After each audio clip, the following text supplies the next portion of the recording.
Unfortunately, we couldn't, so I have to apologize for the technical quality of the film. Anyway, but thank you so much for coming.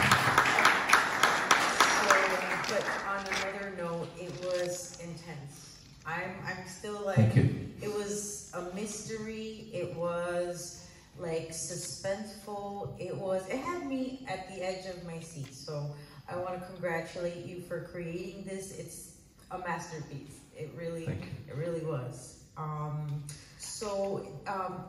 did you? It's not just me, by the way. There's like the whole team. 10 of us, Yes. probably in the audience. Suzanne is sitting over there, the main actors who played Gesche, and you know, it's the applause is for her more than for anybody. We'll have them come up after.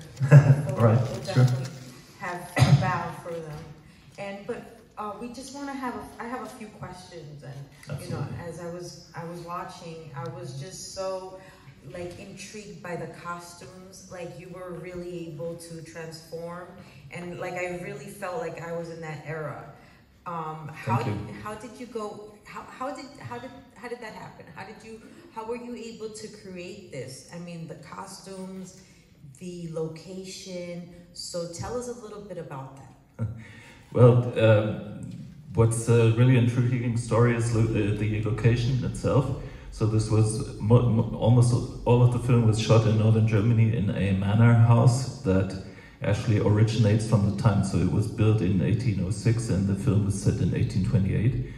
And my production designers, Christina von Ahlefeld and Knut Splatenning, they actually bought this house, which had been unused for like 20 years. So it was almost a ruin. It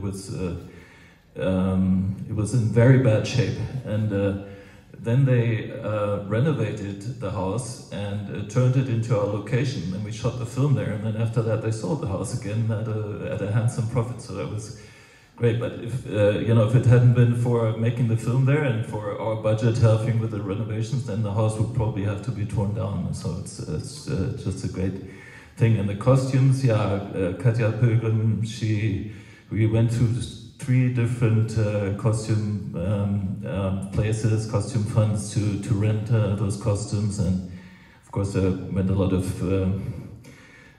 thought and effort into that. Unfortunately, I mean, the film was made on a really, really tight budget. It was made, the production cost itself is about less than $400,000 US.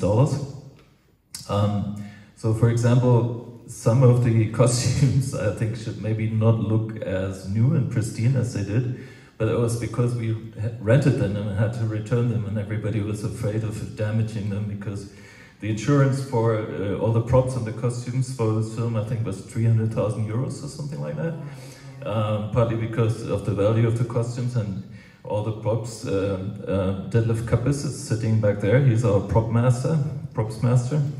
The guy with the beard back there. Maybe you want to get up there so everybody can see you. So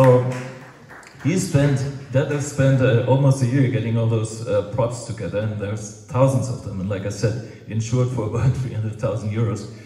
And the same about the costumes, you know, so much was rented, so much had been loaned to us by generous people, and there was a huge effort of not getting something damaged. And for example, when Christoph, who's sitting back there, when he fell into the ditch, it was really, you know, there was really a concern about being able to clean his trousers after that because they were also rented. Oh, that was a good moment. I noticed that. And so another thing, let's talk about the story. Did you come up with this story, or is this like based on a true story?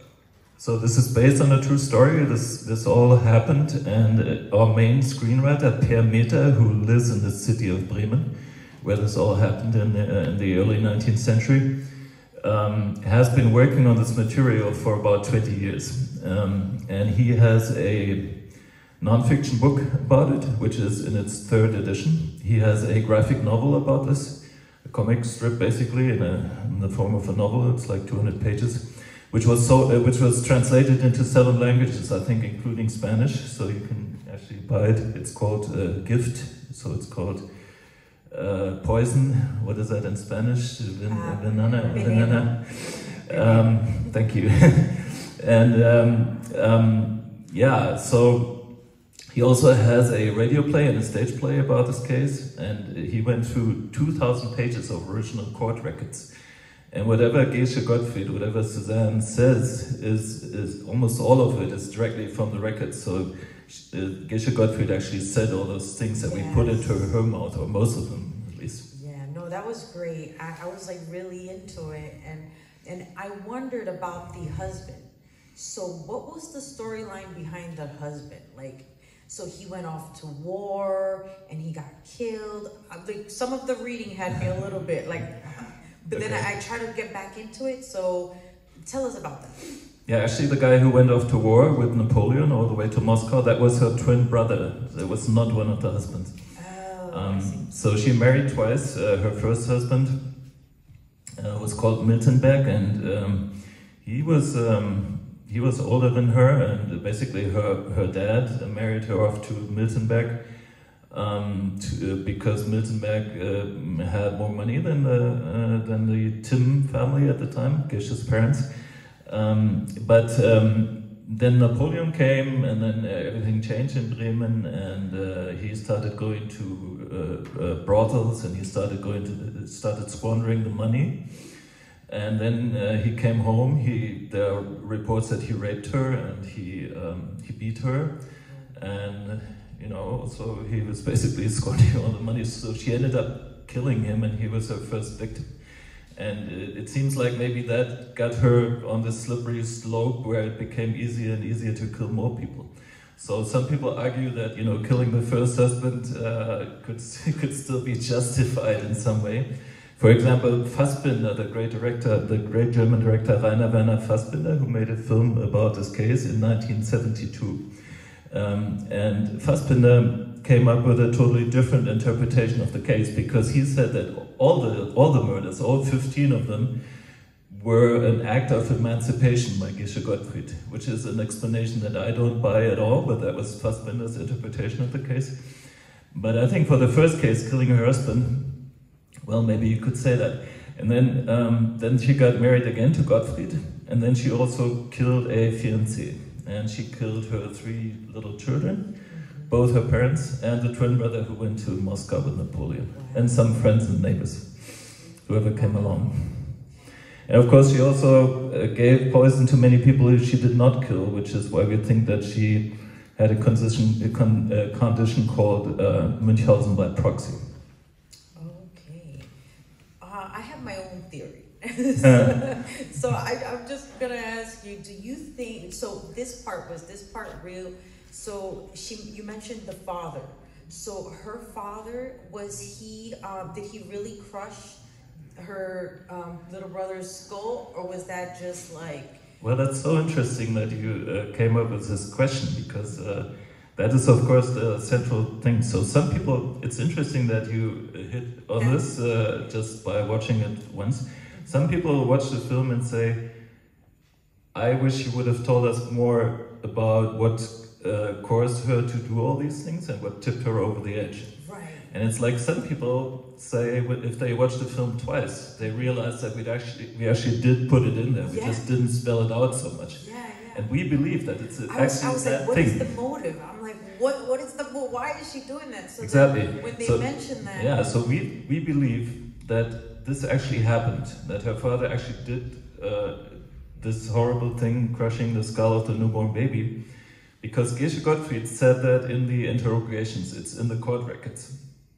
And the investigators at the time reacted exactly like Kato reacts in our film. They said, you're just telling the story to excuse yourself from what you did, and we don't believe you, don't give us this shit, we're not buying it. But we think that it was real, and that's also why we put this this gesture in there, where she said, I watched it through the crack in the door. And we do think that this is what may have tipped her over the edge. Normally, psychopathological conditions are called by a trigger event. Yes. So it was like and often the trigger event is abuse in children. That's the typical thing. But we think in this case it might have been this that event, it caused it was a post-traumatic, yes. and then it just triggered with the husband, and then she Yeah. just went on a killing rampage. Yeah, that is.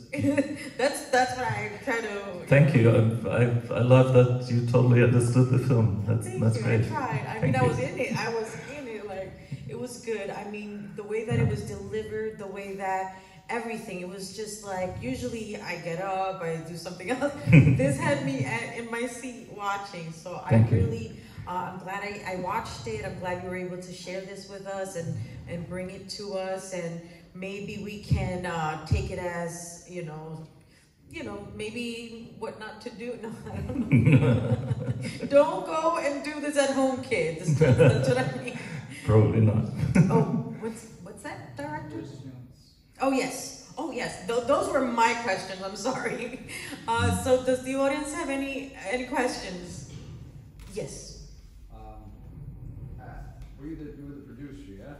I'm the director, and I'm also one of the producers. There's two producers. The other producer is Patricia Ryan. Okay, firstly, the movie was amazing. Like, everything she said, I agree with. Thank you so much. As far as the lead actress, what did you guys... Sitting right behind you. Yeah, I love it. Why don't you come up on the stage, Suzanne? Come up.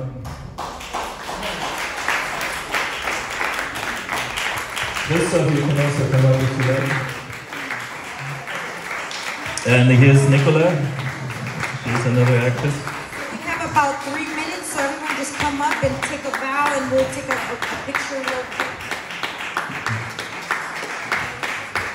Oh yes, and answer the question. So your question, sorry. I want to ask, when you guys do as far as character work, that got you into that, you were really locked into the character, and I believe every second of it's a lot.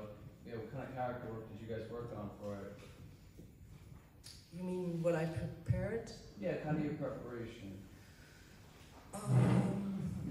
Yeah, that's a good question. So while Suzanne thinks about that, because she's going to give you a good answer, but I'm just going to tell one thing. I asked Suzanne and also some of the other actors to go on the dating website OkCupid. Maybe some of you know that. And there's a great personality test there, and I asked them to create a profile for their character, not for herself, but for the character, and then answer the questions for the character, and then wait for men to approach her about dating. And then poison them, right? It was a nightmare. I had so many demands of some whatever crazy people, so I was like, I stopped it immediately. I was like, oh my god, this is horrible. Show them this, and then they won't call you anymore. Exactly, I think they would be really scared. But the preparation was kind of, I tried to not see movies or whatever about her, not to get like some kind of idea before. And I just read a lot of stories about her, looked at things that, like pictures or whatever, where she lived. And I just went into a very instinctive way of approaching her. And it was kind of weird when we were shooting in this area, in the middle of nowhere. I kind of, if you know about acting, it's always, you prepare a lot, of course, but then when you're shooting, you have to forget everything. And it's difficult to understand, I know, but it's really something you have to prepare a lot, and then when you're doing it, don't think. It's just happening, and if you're well prepared, you can do that, you can let go. And what happened was that while we were shooting, something really strange happened. It kind of got to me, this character. It just happened. It was a little bit creepy and weird, but she was just there, and I really felt I understood her. I understand her. I saw her vision. So I kind of, that's why probably it's kind of, authentic. Although she was an actress. She was playful. She had visions. Back at the time, women, they didn't have any chance. They got children, they were dying, or the children, or everybody. It was like death was all over the place. So she had no chance to get education, to get to Paris, but she had all these dreams. And these were killed, and she had traumatisms, and she had lots of hard things going on. And honestly, when we are living these kind of conditions nowadays as a woman, I think we would go crazy as well. And she was, just a little bit of it would make us go to the hospital and go like, okay, I'm out of it, right? So, so it kind of, yeah, it's kind of understandable that she, for me at least, that she got into the situation. And I must also say, it was never proven. And I have my own idea about what she really did. It's just an idea. But there are some things that had never been proven. And I think that we will never know the truth. Right. But the truth is somewhere in between. It's not, more interesting. that's what the people in the end say. She was the murderess, she did like 17 people killed, I don't believe. I think the truth lies somewhere in the middle of it. And that makes this film really interesting. Yeah. Because you're kind of, wow, you will never know the truth. All right, so that's the time we have left, guys. Thank you so much for coming. We really enjoyed that film. Thank you for for inviting us. Thank you, Darren. Thank you, everybody.